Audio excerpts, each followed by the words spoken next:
Today's discussion focuses on dysautonomia, vascular injury, endothelial dysfunction. Specifically for our purposes, these are going to be with a focus on SARS-CoV-2.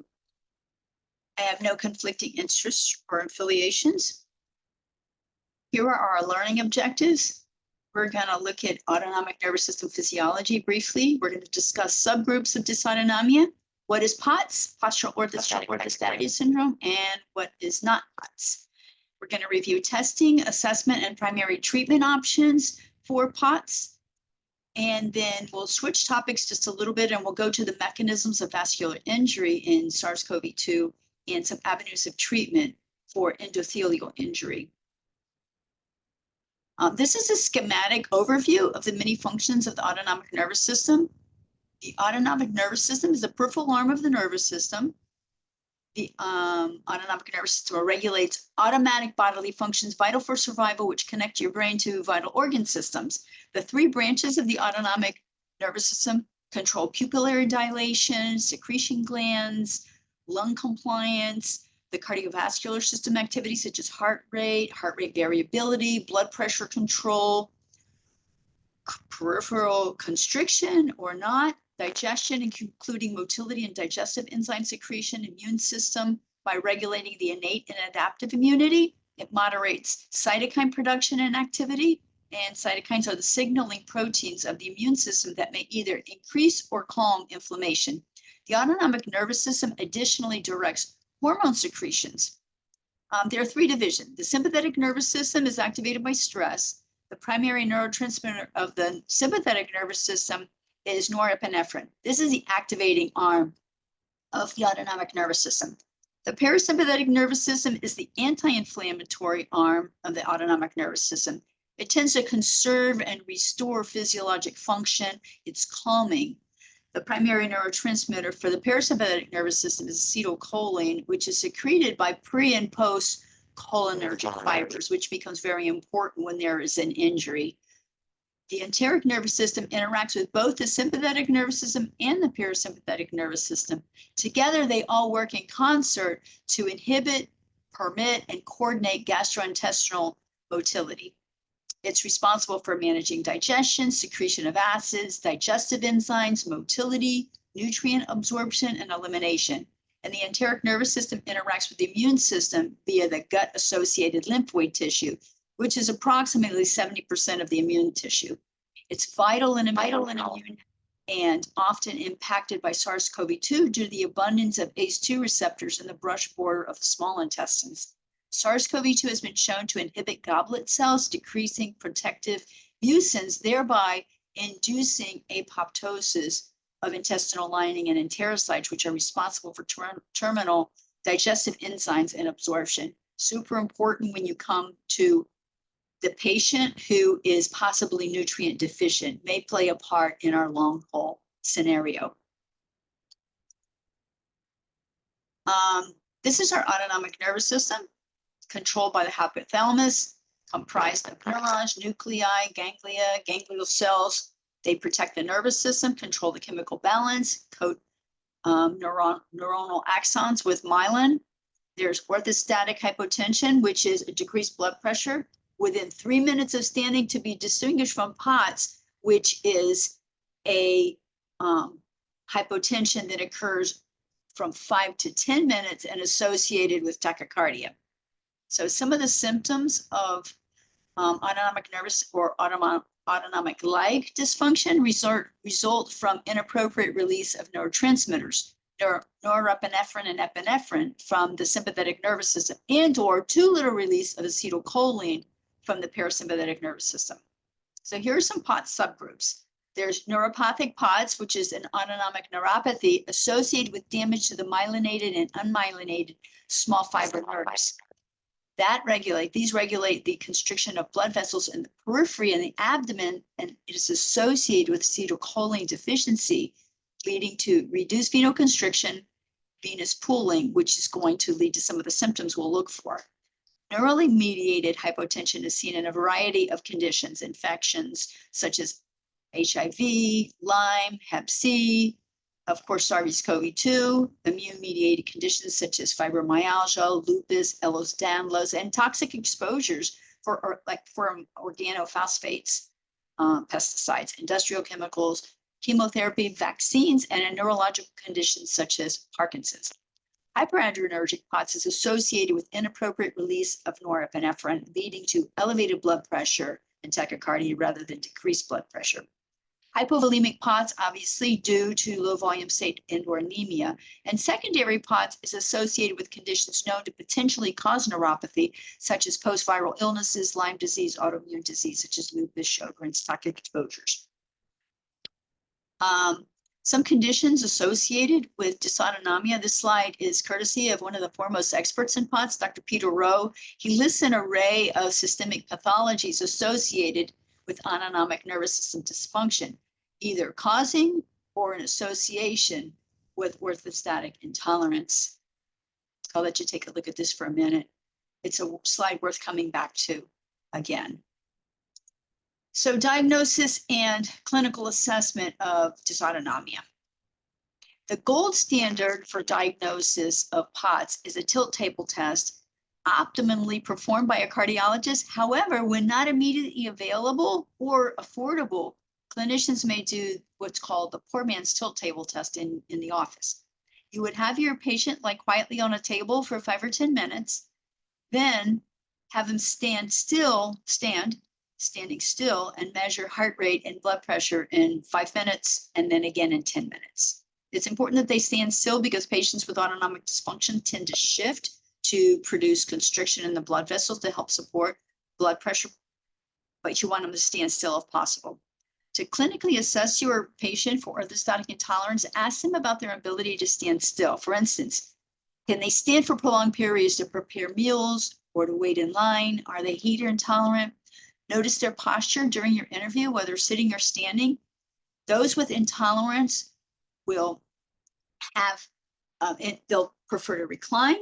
They'll want to sit with their knees to their chest. They'll be more fidgety. They're shifting their weight. You might see them clenching their fists like they're pumping their blood. They may feel fine when in motion, but when still may need to squat or lean forward and elevate their knees when sitting rather. When standing, notice that they have peripheral pooling. So during your in the office, you're going to want them to take off their shoes when standing and observe their feet. You may notice their feet become bluish in color due to peripheral pooling and congestion. These are symptoms attributable to decreased blood return to the heart and brain. This is an indicative of a measure of preload failure. They may complain of brain fog, fatigue, headache, blurred vision, exercise intolerance. And for symptoms of adrenergic POTS, which is due to the release of norepinephrine and epinephrine from the sympathetic nervous system, they will have palpitations. They may be tremulous, anxious. They'll become diaphoretic. They may have nausea, dyspnea from hyperventilation, and they may report some chest pain, chest discomfort. So here are some treatments for dysautonomia. The goal is to, first, we want to increase their blood volume. You're trying to get more blood up to the brain and into around the central area of their body. So you want to increase their blood volume, make sure they have enough fluid and electrolytes. We usually have them hydrate. Fludrocortisone is a synthetic corticosteroid that increases renal absorption of sodium in water, thereby, of course, increasing blood volume. Desmopressin is used to increase renal absorption of water. Clonidine is for hyperadrenergic POTS to decrease sympathetic activation. Secondarily, you want to constrict your blood vessels using compression garments to the pelvis and the lower extremity area. Have them reduce their heat exposure. They may wear body wear that is a cooling garment. They can get this online. Midodrine is a peripheral constrictor. SSRIs, also a little bit of peripheral constriction, and methylphenidate. SSRIs and methylphenidates are thought to support peripheral constriction when standing, and they raise blood pressure mildly. Then you'd like to, thirdly, we might want to slow and strengthen the heart rate, depending on if they're having tachycardia with that low blood pressure. Beta blockers are good, decreases the sympathetic drive, thereby decreasing heart rate and anxiety. It may improve sleep. We usually will use atenolol. They may start with 12.5 milligrams or 25 milligrams, depending on their particular condition. Ivabradine or Corlinor may be used when beta blockers are not well tolerated or just not working well. Blocking histamine is always a useful idea to avoid vasodilation and lowering of the blood pressure. Pyridostigmine bromide or mestinon is a peripheral acetylcholinesterase inhibitor that increases availability of acetylcholine, leading to increased muscle strength and decreased tachycardia due to increased peripheral nervous system tone. This works, I understand, in about 50 to 60% of cases. There are side effects that you're going to want to pay attention to. You're going to start low at 15 milligrams, 30 milligrams once a day, and then you're going to move up to the usually about 60 milligrams 3 times a day would be the most that would be given. So some more treatments for dysautonomia. You want to make sure that they're physically conditioned. You don't want them to become deconditioned because that muscular strength is part of what supports vascular return to the heart. I recommend my patients always to stay out of bed during the waking hours as much as possible to keep the body accustomed to the upright position, and I'll ask them to stand up throughout the day periodically rather than just laying in bed. You want to manage, of course, the other things, manage their medication side effects. Avoid alcohol, caffeine will tend to produce tachycardia, of course. Elevate the head when sleeping, again, to improve vascular tone. Any other side effects? Manage their urinary retention. Constipation is something you don't want them to have, and erectile dysfunction is important to keep them in good shape. So we're going to switch topics here a little bit. Mechanisms of vascular injury and severe acute respiratory syndrome, coronavirus 2. The pathology underlying long COVID is not completely understood. A lot of research going on, but it appears to involve persistent inflammation resulting in autoimmunity, coagulopathy, leading to a heightened risk of many adverse cardiac events. COVID-19 at all levels of severity is associated with significantly higher risk of MI, stroke, and all-cause mortality, according to one study done out in USC. As the spike protein interacts with fibrinogen, it changes the phenotype to an amyloid type fibrin that is resistant to usual fibrin degradation employed naturally by the body. So the ACE2 receptors and the endothelial barrier it's a complicated slide, but here's what's happening. The SARS-CoV-2 part of what's happening. The SARS-CoV-2 virus competes with angiotensin II for entry via the ACE receptors, displacing angiotensin II, and results in accumulated angiotensin II in the serum with an activation of a variety of damaging mediators. And some people will have a high blood pressure from this. Following infection with SARS-CoV-2, the host immune system is activated, releasing inflammatory signaling molecules that recruit T lymphocytes, monocytes, and neutrophils that result in injury and disruption of the endothelial barrier. Activation of coagulation results in tissue damage. SARS will downregulate ACE2 and possibly damaging, often becoming apoptic, we believe. Multiple studies reveal that those sickest with COVID-19 developed antibodies against angiotensin II. And this correlates with decreased oxygenation, blood pressure dysregulation, and worsening disease. The SARS-CoV-2 directly infects endothelial cells, causing immune activation and endotheliitis. This is the disruption of the endothelial barrier, which increases vascular permeability and inflammation. Cytokine storm with excessive production of pro-inflammatory cytokines contribute to the development of an inflammatory endothelial phenotype. Endothelial damage results in glycocalyx dysfunction, exposure of the basement membrane with the activation of a coagulation cascade. There is another bit of research that shows that the pressure produced by all this inflammation opens this piezo ion channels, that's PIEZO ion channels, to allow excessive calcium into the cell, leading to apoptosis and arterial endothelial inflammation. The combined oxidative stress, cytokine storm, and leukocyte adhesion to the endothelium contributes to severe endothelial barrier dysfunction, which is part of the pathology that we're seeing. So this is what it looks like under a microscope. The fibrin deposited at sites of vascular injury or blood-brain barrier disruption is a key pro-inflammatory activator of the innate immune response. Neurovascular injury and reactive microglia have been detected at the sites of parenchymal fibrin deposition in the brains of patients with COVID-19. All this leads to inflammation, fibrosis, autoimmune process, loss of neurons,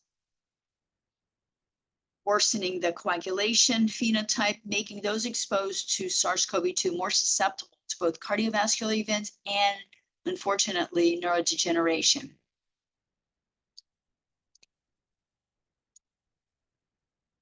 SARS-CoV-2 spike protein and fibrin microclots. The spike protein interacts with fibrin to produce a myeloid microclot resistant to normal fibrinolysis. The platelet-poor plasma of long COVID patients have an extensive amyloid form of fibrin microclots able to entrap other proteins and leading to a production of various autoantibodies, leading to the development of autoantibody. Diagnostic and treatment targets. Evaluation of chronic inflammatory markers and antibody levels, something we can do through the serum. We'd love to develop an assay to determine microclot counts in platelet-poor plasma, evaluation of viral persistence, and then some treatment options. Well, number one, what we're wanting to do is we want to decrease side effects, decreasing inflammation, triple therapy with dual antiplatelet therapy plus a direct oral anticoagulant has been used to prevent these clots from causing cardiovascular injury. The regimen is clopidogrel, 75 milligrams, aspirin, 75 milligrams daily, and apixaban, 5 milligrams twice a day. Antiviral treatment is being used, not hugely successful. There's research ongoing at this time. And we're trying different repurposed drugs. There is under research currently at USCF, soon to be completed on monoclonal antibody therapy and soon to be begun here at NSU. So we're hoping that the monoclonal antibody, which targets the inflammatory fibrin domain, will be a success. We don't know yet. So here's some non-pharmacologic treatments, and here's where it stands at the moment. So as we search for a definitive treatment, we are trying to prevent side effects and damage from the SARS-CoV-2. So the goals are to enhance the natural immunity and endothelial health, to treat and prevent further inflammation, and to prevent long-term sequelae. We're using lifestyle, digestive enzymes, probiotics to enhance nutrient absorption, because again, with the SARS-CoV-2 destroying some of the enterocytes, absorption and secretion of enzymes not really going well. Lorcidin has been shown to exhibit antiviral properties against enveloped RNA viruses, primarily by generating a reactive oxygen species, ROS, that disrupts the lipid barrier of the viral envelope, preventing replication and supporting the body's attempt to get rid of it. Spike and envelope protein disulfide bonds were shown to be reduced by N-acetylcysteine and bromelain and nattokinase. So here are some therapies that we're trying. And of course, you're going to want to avoid lifestyle that leads to inflammation. So the alcohol, smoking, the very obvious thing, sedentary lifestyle. Manage inflammation with the intake of antioxidants, omega-3 fish oil, vitamin D, low-dose naltrexone, vitamin C, anti-inflammatory foods, and again, exercise.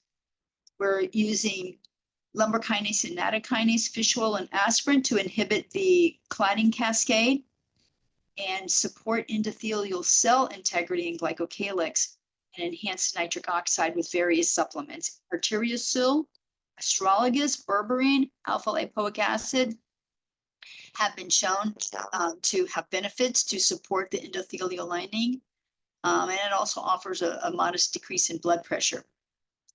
Cocoa flavonols have circulatory health benefits. That's good news. This is cocoa that is not alkali. This is cooking. This is non-alkaline cooking. Because the cooking, if you alkali it, it destroys the flavonols. So the cocoa flavonols interact with arterial endothelial walls to increase bioavailability of nitric oxide and vasodilation. Other things that you want to do is you want to enhance nitric oxide production, avoid antiseptic mouthwash, eat foods high in amino acids, which are used in nitric oxide production, L-arginine, citrulline, which is in turkey breast, pork, chicken breast, and pumpkin seeds, and again, non-alkalinized cocoa. And thank you very much for your attention. These are my references. We are still deeply in the research phase of SARS-CoV-2, and we expect that one day it will become a very much less pathologic event in the lives of those who have contacted it. Quite a few references here. Please go to them, some very interesting articles. And I thank you for your attention.